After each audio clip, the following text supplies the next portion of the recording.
Hi, I'm Ryan Szymanski, curator for the Battleship, New Jersey Museum and Memorial.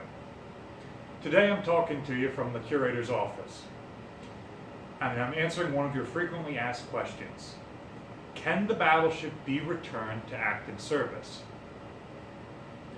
When New Jersey was decommissioned in 1991, she was put into mothballs just like she had been decommissioned every other time, with the intention that if she was ever needed again, she could be brought back into active service.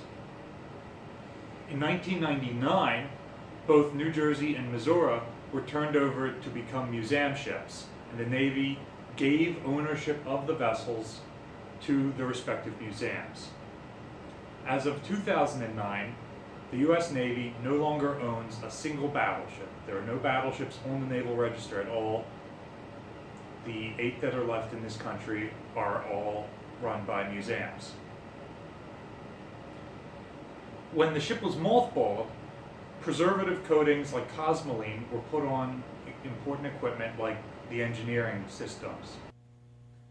Steam-powered equipment like the ship's 8 boilers, her turbines, her turbo generators, and even galley equipment are not to be run by the museum, so that they remain in pristine condition in case the Navy ever needed the ship back.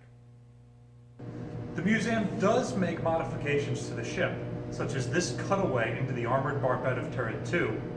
However, we have to preserve the pieces that we remove so that were the Navy to take the ship back, we could weld them back in place. Speaking of the turret, these turrets are one of the reasons why the ships remained in service for so long, and also one of the reasons why they'll probably never be brought back to service. We don't have ships with guns like this anymore, which means these were the ultimate shore bombardment vessels. However, their equipment is all from the 1930s. It's extremely antiquated, and there aren't any gunnery experts in the Navy that would know how to use these.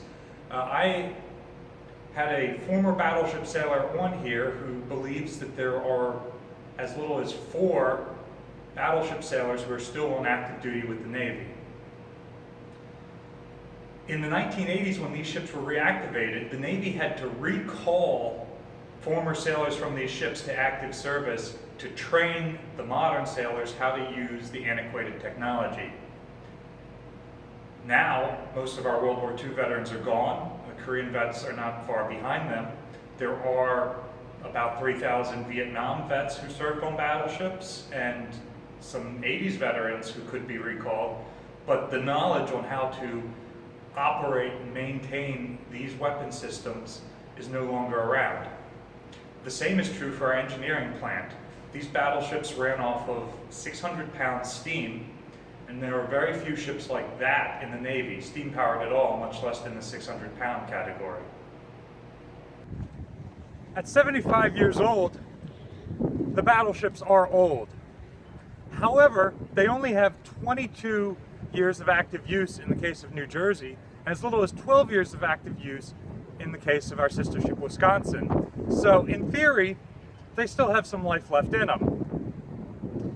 That said, and to answer the question of will these ships ever be brought back to service, I believe the answer to that is no.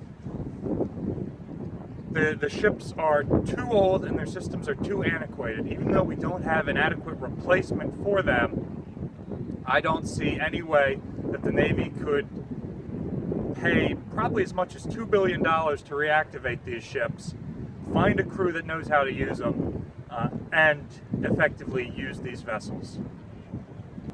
Another factor in decommissioning the Iowas was an explosion on board USS Iowa in 1989 that severely damaged Turret 2 and killed 47 sailors.